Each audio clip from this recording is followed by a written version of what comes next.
तमहीद याद है ना, और जिनको याद नहीं वो भी याद करेंगे। ये तमहीद है, मुख्तसर है, लेकिन असल में आपने कुरान शरीफ देखा है,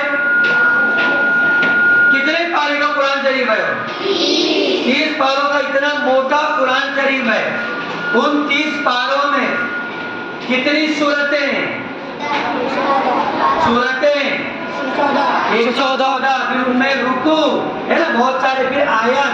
तो इस तरह से कुरान की तरह से हमारा मुसलमानों का एक कानून है, हमारा वो एक दस्तूर है, आईन है। हमको उसमें जो अल्लाह की तरफ से अहकाम आए हुए हैं उसके मुताबिक हमको सारे अमाल करने है ना। बिल्कुल उसी तरह हमारे मुल्क का भी कानून ऐसे ही जो है वो मोटी मोटी किताबें बनी हुई है, और उसमें जिस तरह से कुरान में अलग अलग तारे हैं, अलग अलग सूरतें हैं, रुकू है, ऐसा उसमें अलग अलग दफात बनी हुई है। कानून का नंबर है, एक नंबर से लेकर 400 500 कई कितने सारे नंबर।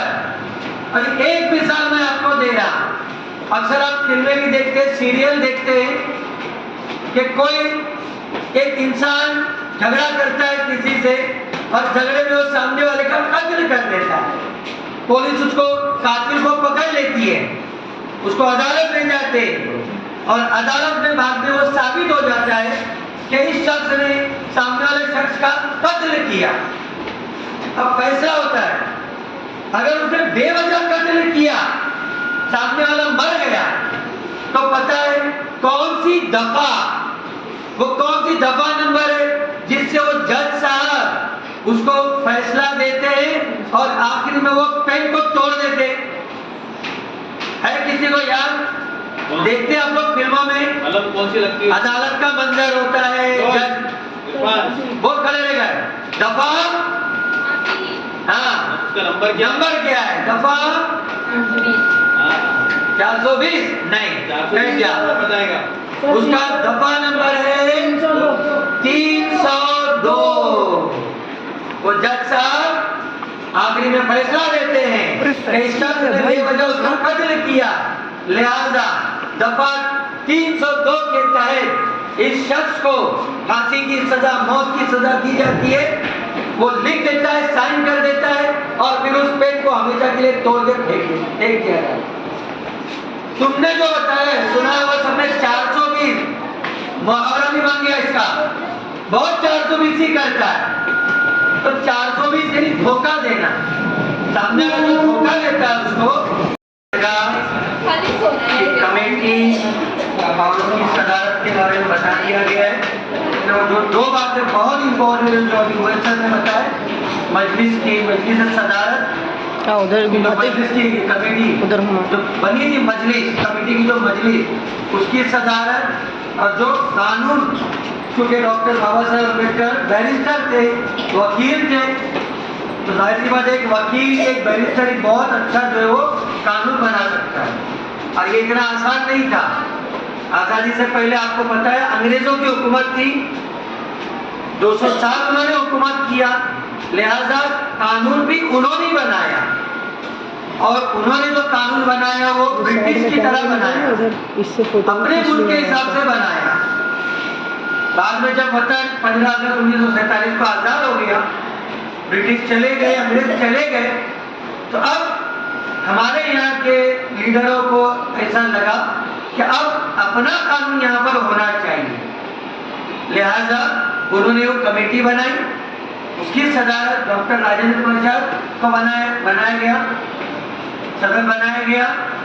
फिर राजेंद्र प्रसाद ने बहुत सारे हमारे हिंदुस्तानियों के वकीलों को जमा किया, बैरिस्टरों को जमा किया, उनकी एक कमेटी बनाई, और उनका सदर, उनका हेड जो है वो डॉक्टर बाबा साहब अम्बेडकर को बनाया।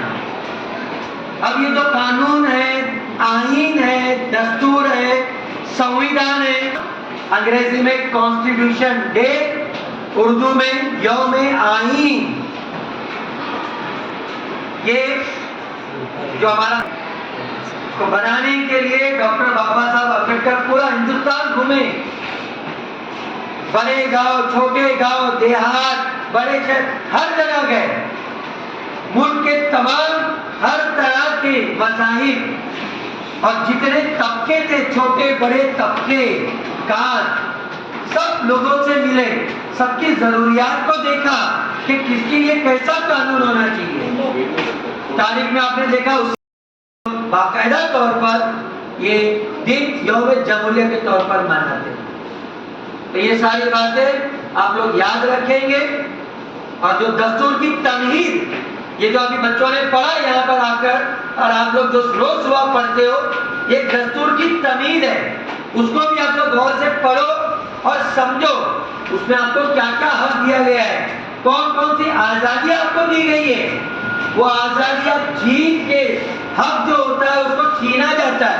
सामने वाला अगर आपको नहीं दे तो उसको छीनो और आप जो वो अदालत में जाओ, अदालत आपको वो हक जरूर देगी, ठीक है। लेकिन हुकूक के साथ साथ आप पर हमारे मुल्क में कुछ फराइज भी आयद किए गए हैं, जैसे राष्ट्रगीत, जन गण मन।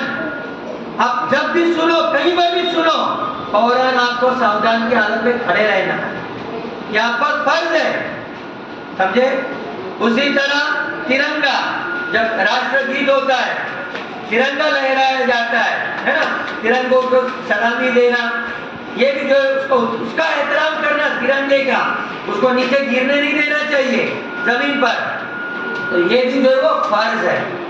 फिर मुल्क से गद्दारी नहीं करना, मुल्क के साथ में वफादारी करना, ये आपको फर्ज है। तो इस तरह से हुकूक और फर्ज, ये दोनों चीजें हमारे दस्तूर में हमको दी गई है। तो इतनी सारी बातें वैसे स्टूडेंट आपको जिंदगी भर याद होना चाहिए, कॉम्पिटिटिव एग्जाम में भी ये सारी बातें आती है, ठीक है।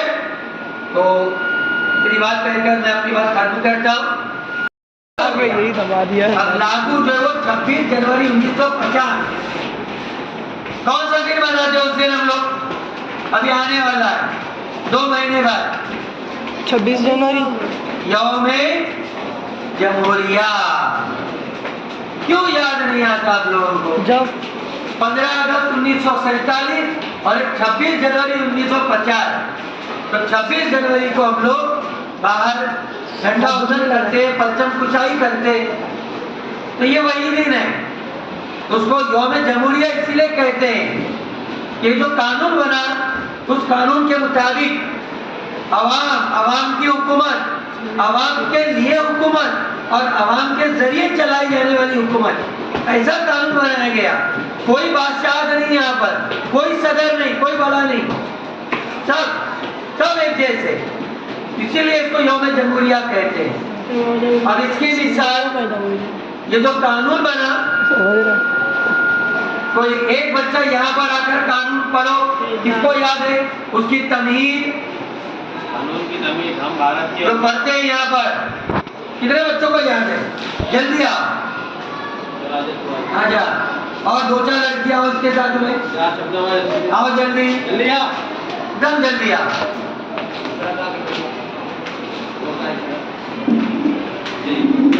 ये सुनेंगे ध्यान से सब लोग, एक साथ एक आवाज